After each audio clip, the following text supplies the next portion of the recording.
We're very fortunate here that it's isolated enough so that there's not too many people around, but there's lots to see and do, particularly if you like the outdoors. Beautiful beaches, great for families, and great for youngsters. I volunteered for this post because it was the job that I was interested in, and I hadn't actually been to Lossiemouth before. But after moving here and living here for a while, I wish I'd honestly moved here sooner, because it's a stunning part of the world to live in. Just down in Lossie itself, in the town, there's two stunning beaches. One's a white sandy beach, the other is sort of a pebble type beach. And yeah, Lossie beachfront itself, plenty of restaurants and bars as well. The Royal Air Force outside work does offer you quite a lot. You've got hundreds of Eagle schemes that will allow you to go abroad, to go skiing, kayaking, Paragliding or abseiling. Mountain biking, I've been surfing. the rugby clubs, football clubs.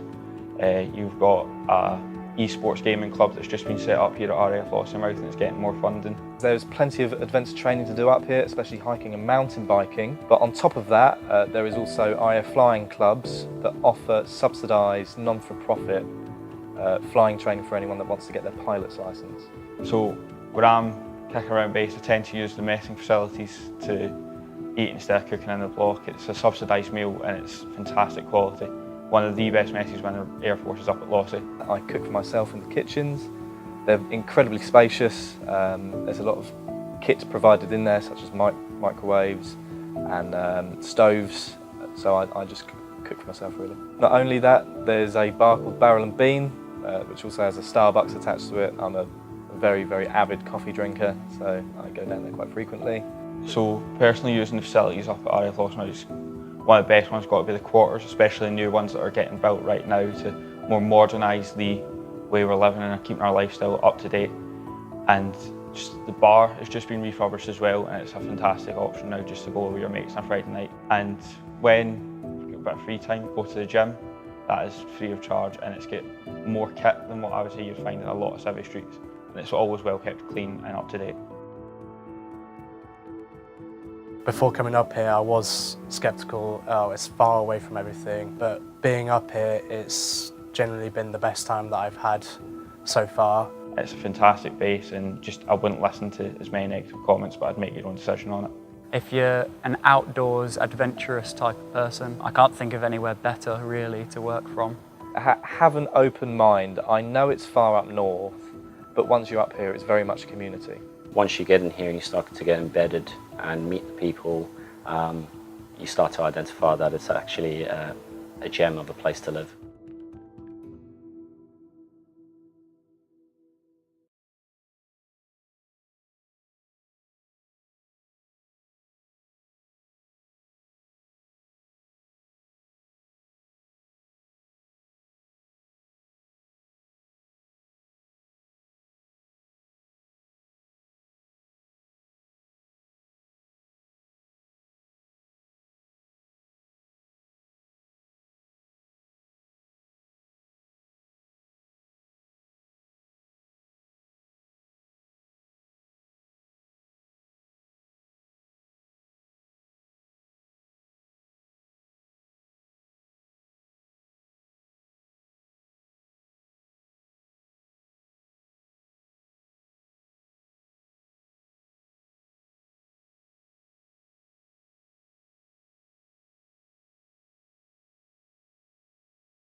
Hello and welcome to RAF Live, everything but the job. We're on Twitch and YouTube, so please do get in touch with the comments as well if you've got any questions about what's coming up in today's live. And it is everything but the job. Everything here at the RAF is very busy, but what can you do outside of your everyday training and your everyday job? Well, there are so many clubs and associations that you can get involved with, and we're going to be taking a little look at some of them throughout the next half an hour or so, starting with one of my kind of favourites. And if the car behind me is not a giveaway yet, we're going to be talking to the guys from RAF Motorsports about how you can get involved and what you can do. So I've got James and Lloyd working very hard here at the back on the computers.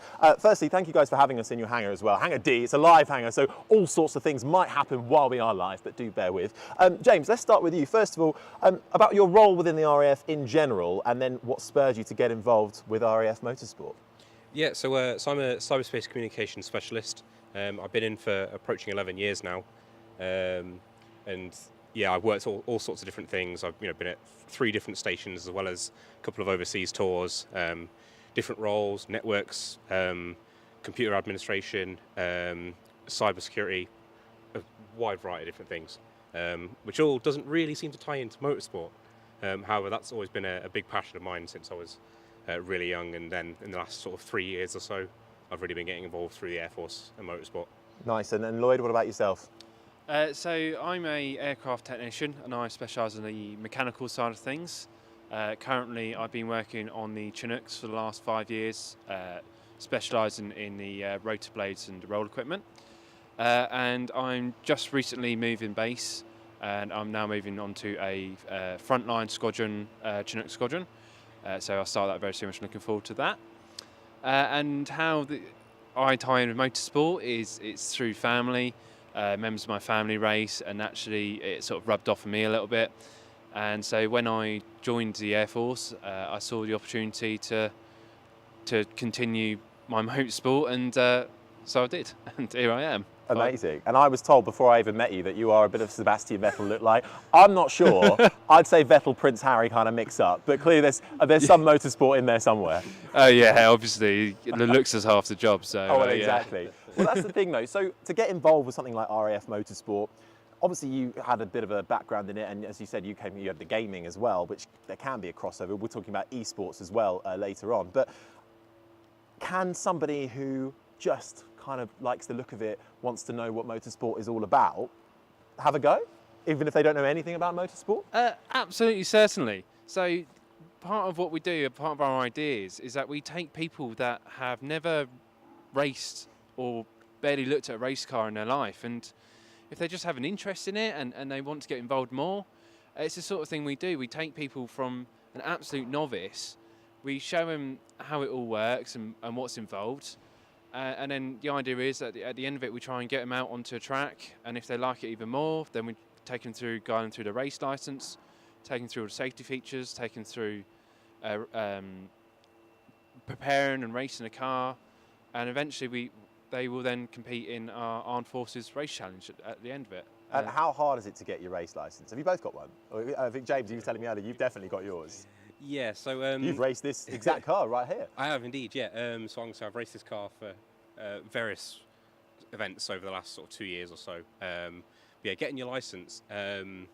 So there's much the same as your normal road license. It's you got a theory side of it and a practical element. The theory side of it focuses on things like the rules and regulations on a track, things like what different flags mean, the procedures you're supposed to follow in certain events. Things like that, and then how to operate, the emergency things. So, for example, like we've got the pulse cords here for the electrics and the fire extinguishers. Just knowing how to do stuff like that. And then the practical element is pretty much you'll go out on the track in a car with an instructor next to you, and they'll just watch you. They won't really give you any guidance apart from maybe if. What I had, the guy was basically saying, "Come on, you can go a little bit faster than that." Yeah. And it's pretty much just watching to make sure that, because track days are different to races, you still got rules of which side you can overtake on, things like that. And it's just watching to make sure that you're aware of your surroundings and you're not going to be a hazard on track. And as long as you can show that, then you can get a license. It's not the cheapest thing in the world. I think it's roughly £300 to £400 for the whole lot. But it's, in the grand scheme of things, that to then be able to race and license renewal is £100 a year. It's really not that much, especially when you start looking at how much the car costs. Well, exactly that. The other thing I want to know as well, and Lloyd, perhaps you answer this, if you're on base, you see there's RAF Motorsport, you want to get involved. How do you actually go about doing that? Is there some like an online group? How do you just turn up somewhere? What's the sitch? So we have, in the Air Force, we have what we call our SharePoint pages, which have lots of different information about sports clubs and things like that. Alternatively, if you go to a gym at any RAF camp, there are people there which will be able to provide more information and contact details about how to get involved in our association. And also throughout the year, we do various different events. And one of these events is we do an open day.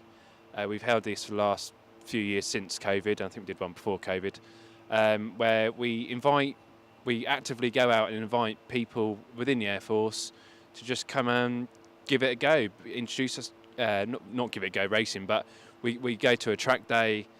We introduce them to the team, what's involved. And we try and get them out to do some passenger laps. We don't let them jump in the car straight away. All sorts of things happen. But yeah, we're trying to get them some passenger laps and basically find out if it's for them, if they like it, if they enjoy it. No pressure. If they like it, fantastic. And that's how we've got a lot of our members of our team. Most people tend to enjoy it and stay. So yeah, amazing. I mean, I'd sign up straight away if I could.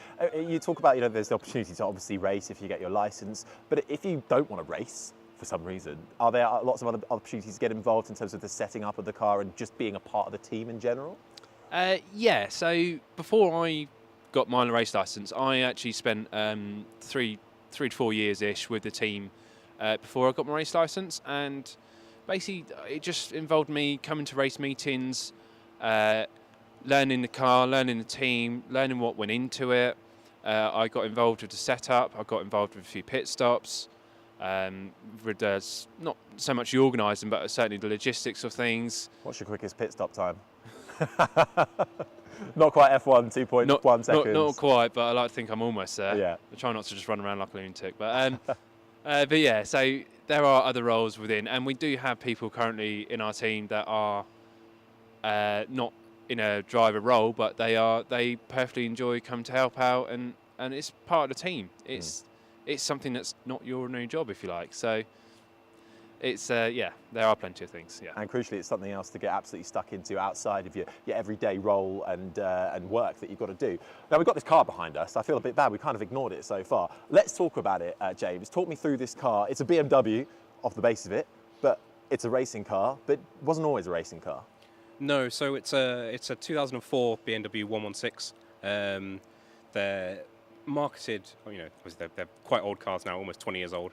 But in the last sort of 10 years or so, the 750 Motor Club have ran, they're one of the organising bodies in the UK, they've run the 116 Trophy, which is built to be a very cheap entry point to motorsport. It's roughly can work out that if you, including buying the car and then all the safety equipment and the various mandatory parts, you could probably go racing for about £7,000. Which in the world of racing is actually fairly economical. Yeah. So within the Air Force, we've now bought and built 3 of them. This car is our oldest one. I think it was 2018, I believe, that we purchased it. And it's used as part of our driver development program.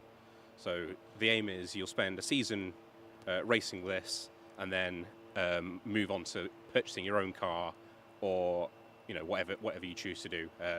So for myself, as I raced the car last year, my next step is to purchase my own car to race, and then guide the next generation of drivers coming through. I've got my work cut out for me though, because there's 6 of them following me. So.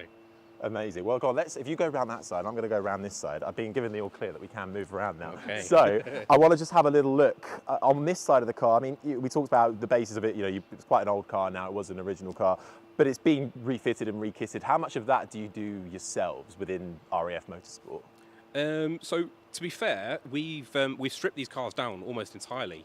The only bit that we've not done is the roll cages, and we do get those professionally fitted, just because for the safety elements, while yes, we could do it, and it's not mandated by the championships.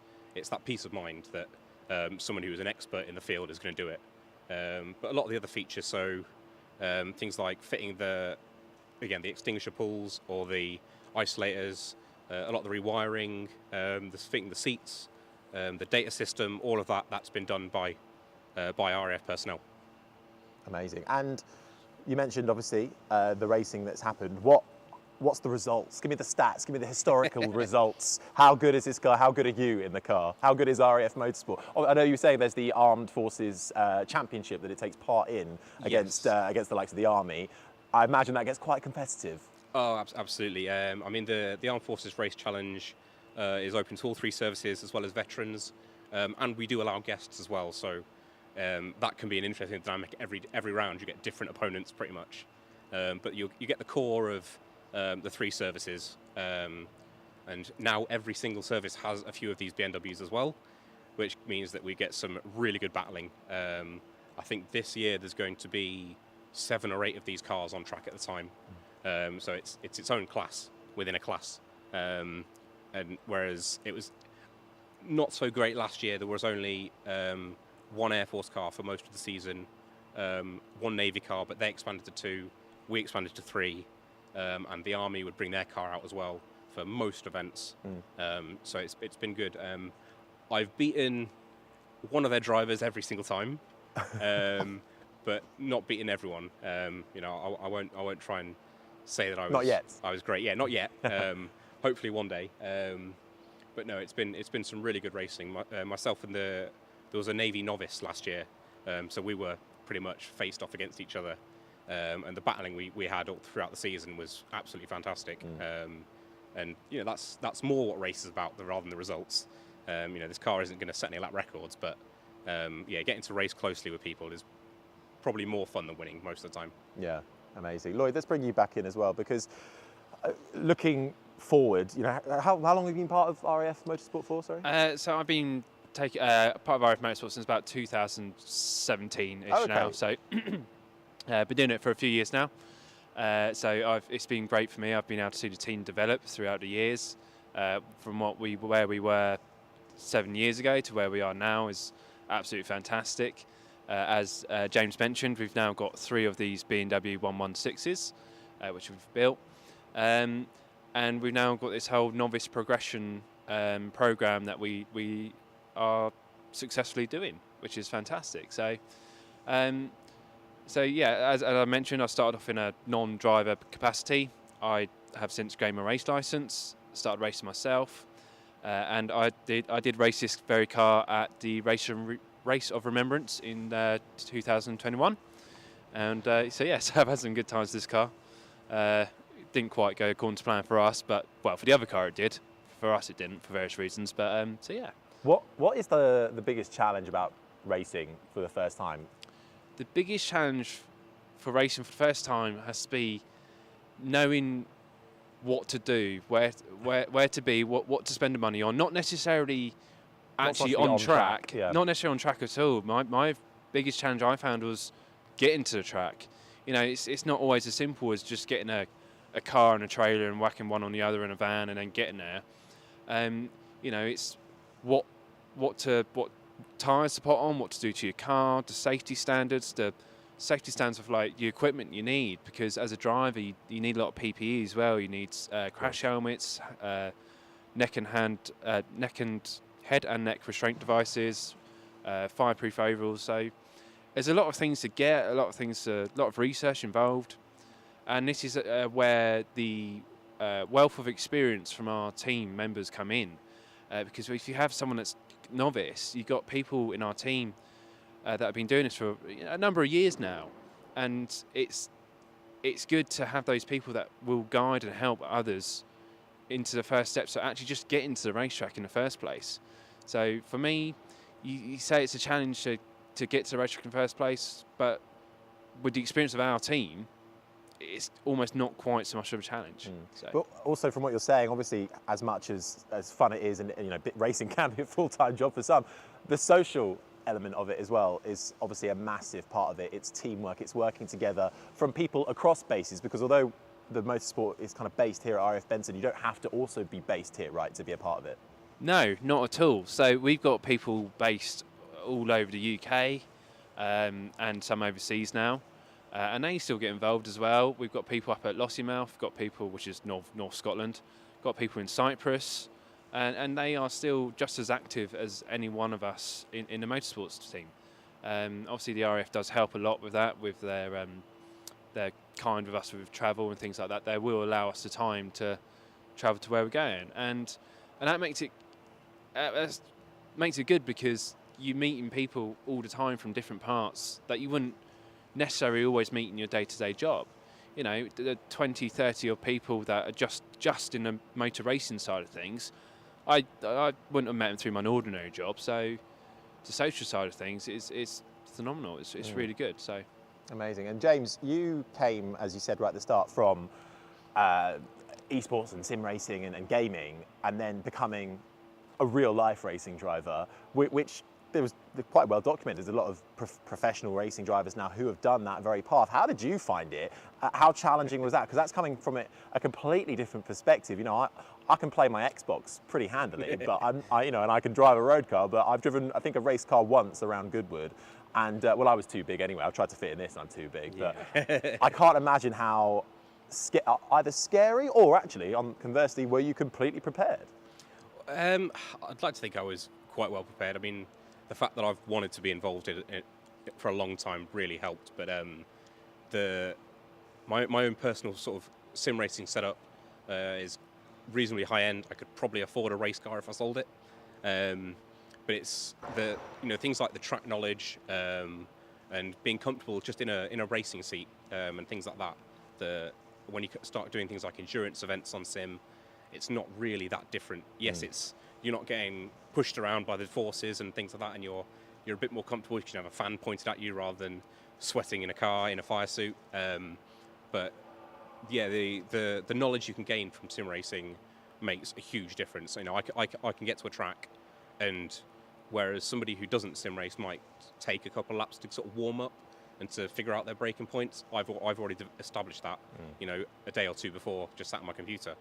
And yeah, I think I managed the transition quite well across into real racing. Other people don't always find that same thing because it can be a bit of an overload of senses. Because again, you don't get the sensation through the seat of your pants, which is again why a lot of people do struggle to go the other way as well. So a lot of real drivers will struggle massively with a simulator because they're expecting something and they don't get it. Whereas because I'm getting more than I'm used to, it's almost a bit of a benefit, really. I find more out of being in the car rather than being on the sim. Well, it's interesting, that, isn't it? Because actually some Formula One teams or top-tier teams will employ drivers specifically just to work in a simulator, but won't have anything really to do with the actual race car, but they are absolutely hot on it on a simulator. But obviously this is the real thing, and it's not obviously quite complete. It's missing a couple of wheels and tyres. So it's on its jacks. It's being set up for something. What's happening to this at the moment? What's it being set up for? Yeah, so we've got it set up on the strings kit. We use this for checking things like the wheel alignment, camber, caster, things like that. Basically, to make sure that all the wheels are pointing in the right direction when they should be, and how much of the tyre we can get down on the track as the contact patch, because that's always the most important thing, really. The more rubber you've got touching the surface, the more grip you've got. Typically, we'll set this car up to be relatively neutral, because it's better for a novice driver. You want to leave the car to be as predictable as possible. So it might have a bit of I'm trying to think what we normally do. You basically set up so that the rear isn't going to be moving around so much. You're going to probably put quite a lot of camber on it so that when they're in a corner, as the tyre leans over, it obviously extends the contact patch. And yeah, you're just going to make sure that it's easy to drive. Now, James, I'll come back to you on this. Sorry, Lloyd, come back to you on this. I'll just call you Vettel. The more I talk to you, the more I see it. I didn't see it to begin with, but I'm seeing it more and more as I talk to you. In terms of being a part of this, how would you say it helps you, or does it have any effect in your sort of day-to-day activities on the base? Or is it just a bit of fun on the side? It's But you can be honest. well, first and foremost, you've always got to remember is this is a hobby, and you've got to have the enjoyment out of it, no matter how much sometimes it gets to you. It doesn't, for myself, it doesn't personally affect my day-to-day role too much.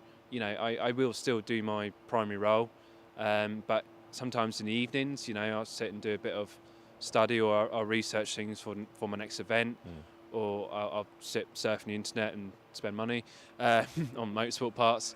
But occasionally in the evenings as well, I can go after I finish work. I'll go and spend some time in my garage and work on my car, prep for next day, prep for next race meeting, and things like that. So it's not just a hobby for the weekends. It's, you know, it's a hobby like during the week as well. There's a lot more work and effort that goes into doing this that meets the eye, but that's, if you like, part of the fun. Yeah. You know, I bit weird. I actually get a general bit of enjoyment out of working on my own cars. Yeah. So it's always practicing my hand skills as well, which is always good. So It's a brilliant form of, you know, enhancing that self-discipline, I suppose, as well, because this is hard work at the same time, even though it is a bit of fun and it's a hobby. But James, I mean, same question to you in your role. Yeah, working with computers, there's a lot less of that in these race cars. Although the data side of it, I can get quite into because, again, yeah, it involves the computers. But this is more just new skills. You know, go back a year and a half before I really got involved with the team. I didn't know how to change wheels. I wouldn't know how to do the fluids, things like that. I wouldn't know how to wire up things. So it's all stuff that I've learned through motorsports, and it's useful things for the future. You know, it gives me a few extra strings on my bow, really. But then, you know, as cars get more and more modern, the computer side of it will come into it a bit more. You know, there's data will always be the bit that I probably can specialise in a way at the moment, but you know, that could end up developing to things like mapping of the car, or things like analysing the telemetry to figure out, you know, diagnosing faults, things like that, rather than just looking at, I can go a bit faster here or there. Yeah, there is a lot that you can get, and it's while it's not necessarily related to my role all the time, it can certainly have benefits. Now I'm going to come around this side, because the way we're set up, we can look at some more things on this side. And I suppose this is one from maybe the more Anaraki cars. What can we see on this side of the car? Talk us through the sort of the setup here. And you did this all this morning, right? Setting this up for showcase, but also for the realignment. Yeah, that's it. Yeah. So this morning while we were setting up, we jacked the car up, took the wheels off, and put it on these plates. And the good thing with them is that they are on wheels, so they can move around a little bit. Ideally, what you do is you level the car off first, just to make sure that it's balanced correctly, and then as you can see with the strings here, that's there just to make sure that it is all in line with it as it should be. Doesn't help that I'm leaning against it. No, but no. So what you do is using all these rules on here, you would make sure that everything is in line, or depending on what you're trying to achieve. So if you want to have the wheels perfectly in line with each other, you'd make sure that it says the same value on each one. Or perhaps if you're trying to do other things, you look at the camber plates. You can also do some while you've got the wheels off. Obviously, things like suspension adjustments will be quite easy now, and things like that. Yeah, it's all a good bit of fun and a bit of challenge as well, really. Now we've had a question come in, so from MA923. Thank you very much for your question. I've got a question. Do you get paid for races, or do you only get paid if you win races? Do you get paid at all? We don't get paid any more than our work. Although I will say that in sim racing, I have been paid in the past. Oh, okay. So yeah, as far as I'm aware, I don't think there's any of the championships that RAF personnel compete in that do give cash prizes. You must get some trophies if you win, though. Oh, we get trophies. Is there a little trophy cabinet somewhere on base? Yeah, there's ones on bases, but a lot of it's individual things. Okay. So I mean, I'll admit I've got a couple of bits from. So I've got, I think, from the race remembrance that we did together. We all were given these pens that were specially created for the event, or then somebody makes a trophy specially for that event. We've got the company there, one of our sponsors, Race to the Finish. They provide us with our trophies for the year. So they use a lot of old F1 car parts. So what is it? It's something about the hydraulic system from an Arrows A22. Oh, right, okay. That is my second place finish at Croft. Amazing. That's what the trophy is. So yeah, we do get little things, but yeah, cash would be nice. But would be nice, wouldn't it? Yeah, A cash bonus. Now we've got about 5 minutes left, so I want. Can we open the front? I want to open the front. Shall we have a little look inside? Do you want me to lift this side? Well, now here we go. So this all looks actually fairly modern, considering the car is how old would you say? About 20 years old? No. Yeah, so it's 2004. So the engine and drivetrain systems that we see here are kept pretty standard, I'll be honest. We have made a few adjustments with remapping and timing, things like that. That's just to eke out those extra ponies. But it's kept very standard, and the idea behind that is it keeps the racing close together. So the championship that this car will race in has a set of regulations, and to stop people going absolutely crazy and putting as many engines and horsepower as you like into it, they have a set of rules that everyone abides to. And as I said, it keeps racing close, it keeps it cost effective, it keeps it exciting, really, you could say. So, but yeah, so what we see here, but we do all our own work as well. We do all our own servicings and repairs, although we try not to do repairs quite so often. We're getting better now. So yeah, and we have done a few engine and gearbox changes as well. We had an issue a few years ago at the Race Remembrance, and we a couple of boys and girls changed the gearbox overnight. So wow, so it can be possible. Impressive. Yeah, it had to be done. I think it got stuck in fourth or couldn't get fourth, one or two. So amazing. And obviously, it's done a lot of racing, sprint racing, and endurance racing as well, as you mentioned.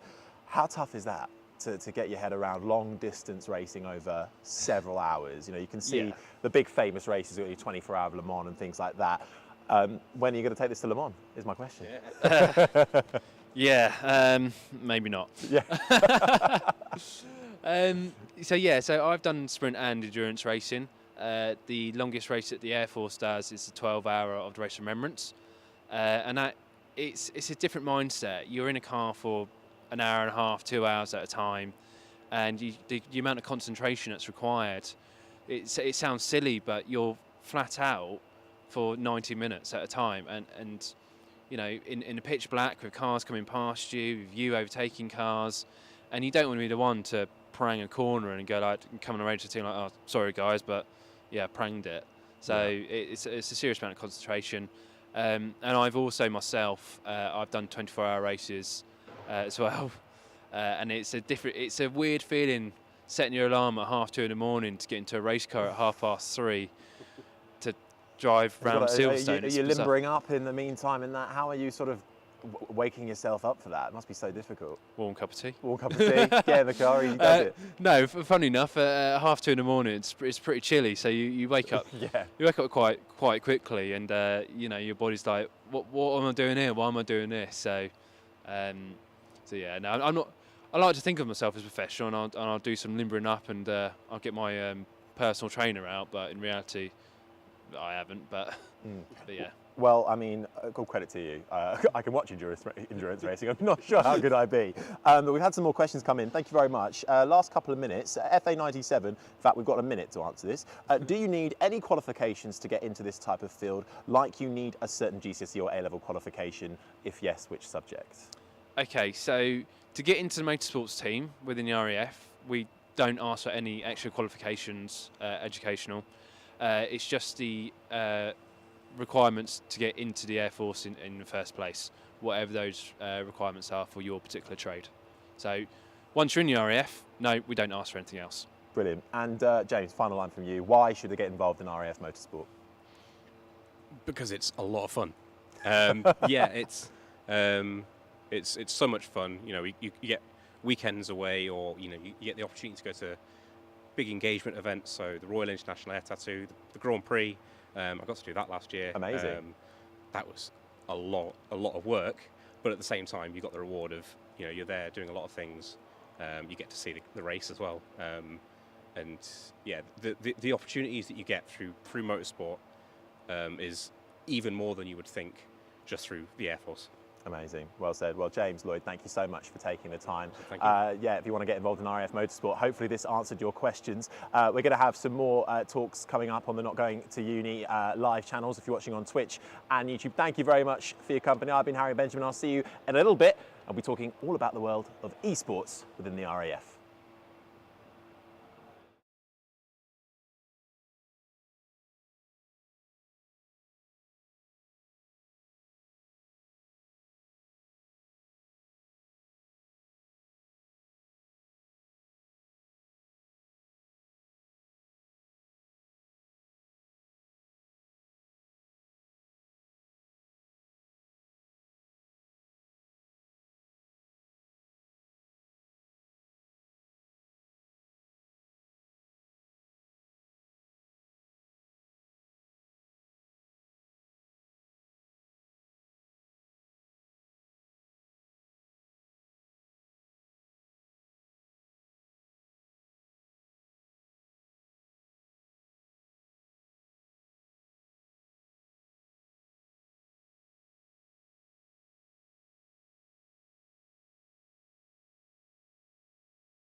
So, you want to join the RAF? We should probably tell you about the extra qualifications you'll get, how you'll take your skills to the next level, leading a team of technicians, about the epic adventure training, and getting to travel the world with friends you'll make for life.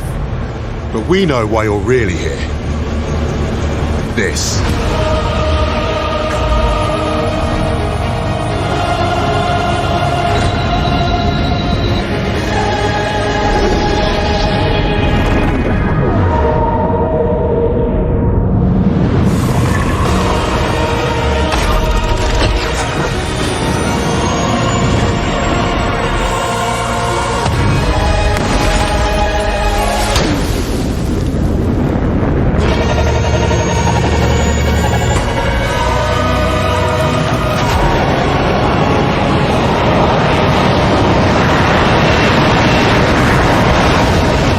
Take your engineering to the ultimate level. Apply to become an aerospace engineering officer today.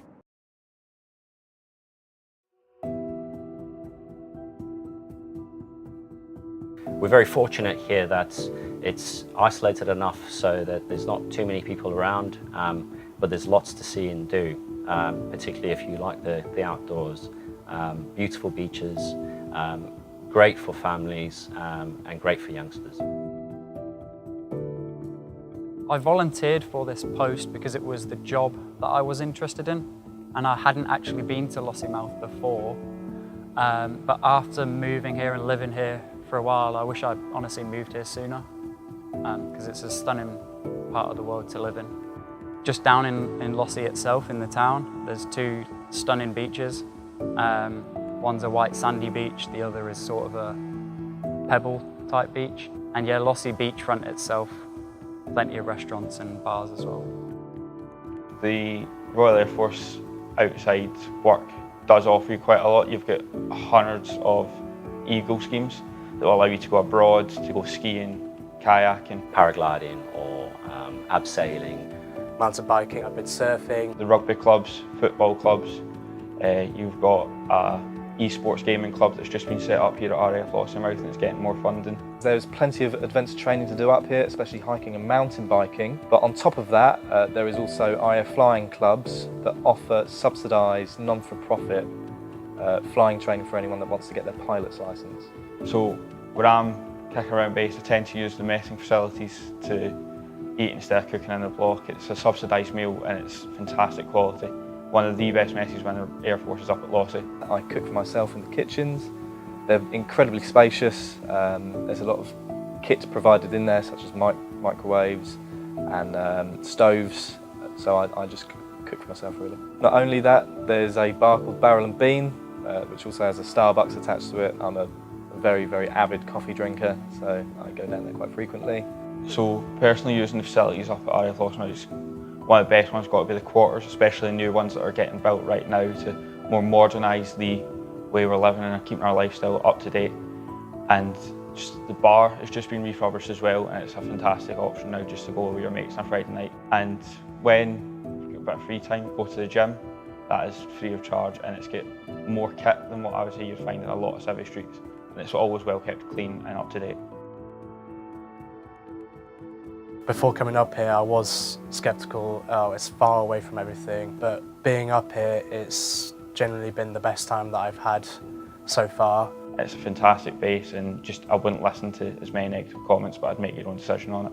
If you're an outdoors, adventurous type of person, I can't think of anywhere better, really, to work from. Have an open mind. I know it's far up north, but once you're up here, it's very much a community.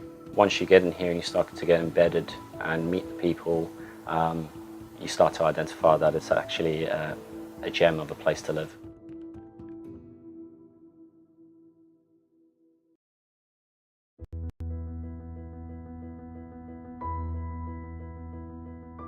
So I chose to join the RAF as it provides a really varied career that offers opportunities through training and travelling to develop yourself for the future.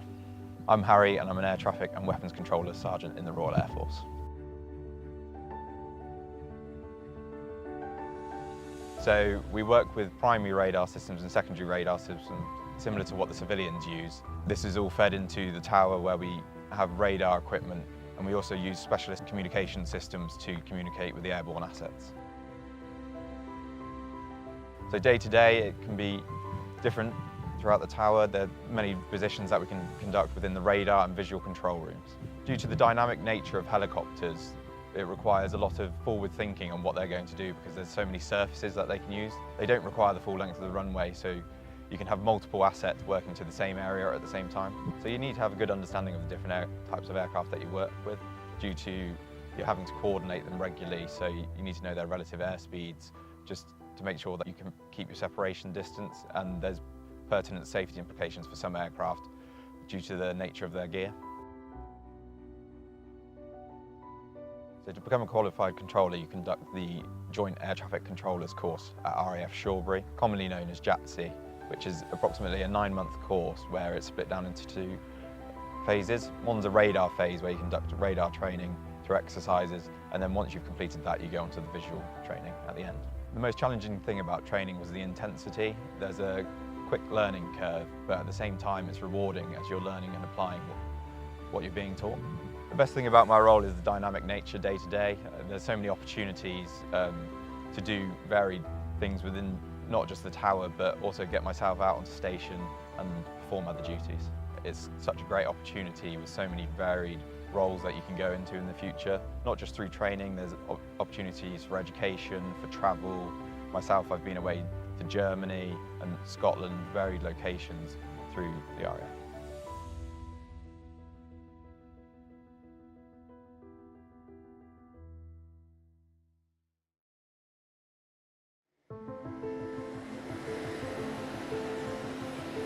When I left university, I was out of ideas of what I really wanted to do. So then I kept chatting to some of my friends who had served or are currently serving in the Royal Air Force as well, and their job sounded quite fun, different and enjoyable. Hi, I'm Matt. I'm a aircraft technician avionics on 47 Squadron, Hercules C-130J, and I've been in the Air Force for 4.5 years now.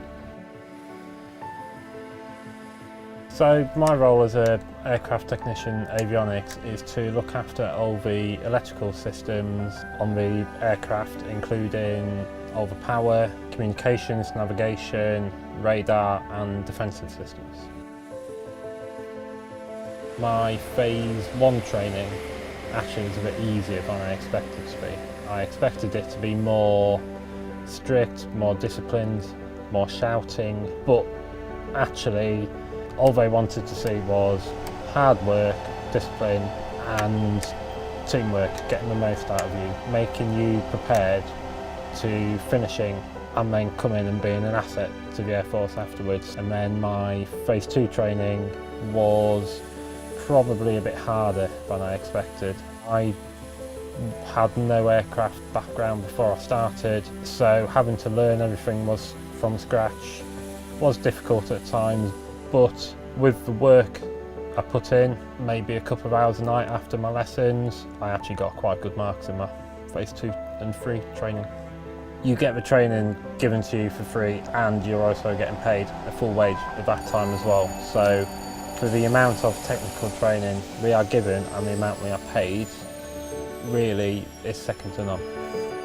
So my advice, don't say no, just take everything you can get. Take everything you can get from the organisation, because there's so much which people don't make the most of. And if you do, your career will be a lot more fulfilling.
Hello and welcome back to RAF Live from Not Going to Uni. Everything but the job, our second of our streams that we are coming to you through Twitch and YouTube. Thank you very much for your company. If you want to get involved, ask any questions, please do feel free to leave them in the comments and we'll try and get them answered over the course of the next hour. Now, if you're with us for our last live stream, we were talking all about RAF Motorsport and what you can do to get involved in everything outside of your day-to-day job on base. And we're continuing in a similar theme, but we're going to talk about esports and the world of esports, and we're going to be playing, well, we're not going to be playing, we're going to be calling along with you a game of Warthunder that those who are part of the RAF are based all over and are playing, and we're going to have a little chat about what they're doing as well as the wider world of esports and how you can get involved through the RAF outside of your everyday job. My name is Harry Benjamin and I'm joined by some experts alongside me. Now we've got Ratty to my left, we've got James to my right, and we have got Jamie on the far right as well. So between all of us we should have things covered. Ratty, if I start with you, a quick intro about you and what your role is within the RAF. I'm Corporal Rattigan, aka Ratty. I'm a weapons engineer, weapons technician, and I've been for the last 15 years. I work in explosive safety, and I play esports, playing World of Tanks. I am second in command of the World of Tanks team for the RAF, and we're open to all. Amazing. James, now for those who watched our RAF Motorsports stream, you'll know James already, but for those who maybe are just tuning in, can you reintroduce yourself for us? Yeah, hi, so I'm James King. Not only do I do motorsports, I also do e-motorsports as well as esports. So I actually play Warthunder quite a lot myself, which is quite useful to provide a bit of experience as to what's going to be going on in the stream. Doing that for 10, 11 years now. Amazing. And Jamie on the